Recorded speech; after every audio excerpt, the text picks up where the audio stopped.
Bonjour à toutes et à tous, j'espère que vous allez bien en ce mois de janvier, ce mois qui a vu la seule et unique révolution contemporaine des Africains en Amérique et dans le monde aboutir.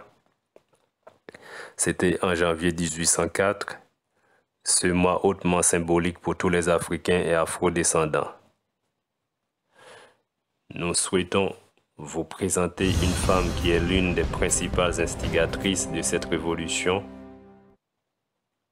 Donc une femme clé qui mérite d'être mise en avant comme tous ses compagnons de guerre masculins auxquels on pense quand on évoque cette révolution.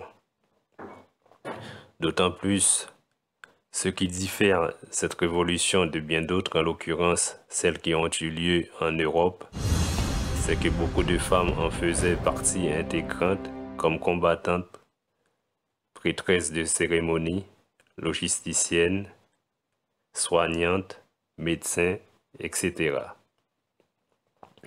En d'autres termes, elles étaient les potomitans, c'est-à-dire les poutres maîtresses lors de cette révolution, qui aujourd'hui sont très peu mises en avant, voire pas du tout. Je voudrais présenter les 15 choses à savoir sur Marie-Claire Bonheur, une héroïne de la Révolution haïtienne. La première, elle est la première des 3 impératrices 1804-1806 qu'Haïti ait connue. La deuxième, c'est l'épouse du fondateur de la nation haïtienne, Jean-Jacques Dessalines. La troisième, elle naît à Léogane, ville située à l'ouest d'Haïti en 1748, de Marie-Sainte Lobelot et de Guillaume Bonheur, tous deux esclaves.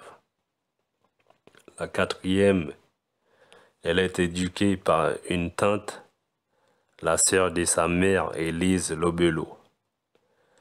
La cinquième, un colon s'appelant Michel Petit, l'achète à l'âge de 22 ans et l'épouse plus tard.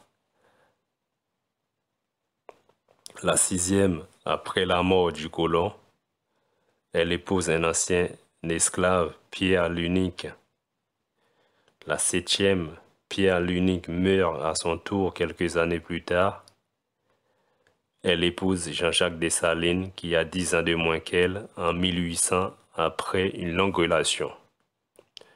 La huitième, elle rencontre Dessalines lors d'un siège à Jacmel. La neuvième, elle a 7 enfants avec lui, dont 4 filles et 3 garçons.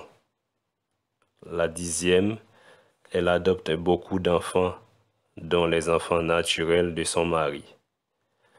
La onzième, après l'assassinat de son mari, elle refuse toute proposition de mariage au motif que quand on a épousé un libérateur, il n'y a point d'homme pour nous sur cette planète.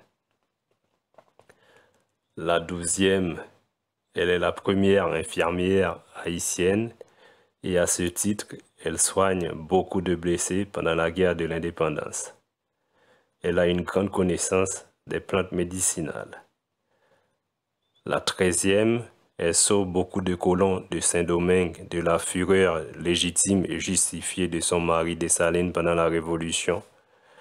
La 14e, elle est une grande humaniste et une fervente défenseur des droits de l'homme avec un grand H et de l'enfance. La 15e, elle meurt en 1858 à Gonaïves à l'âge de 110 ans. Pendant toute son existence, elle mène une vie humble, modeste, et elle est au service de tous les autres, surtout les plus faibles. Malgré sa position de privilégiée pendant son siège d'impératrice, et malgré une situation dans laquelle ses congénères sont maltraités, humiliés, massacrés par des barbares, cette situation révoltante à aucun moment ne lui fait perdre ses valeurs humaines qu'elle garde toute sa vie. Donc une femme courageuse, exemplaire, dont nous devons nous inspirer pour avancer. Merci d'avoir écouté et regardé cet audio vidéo et à la prochaine.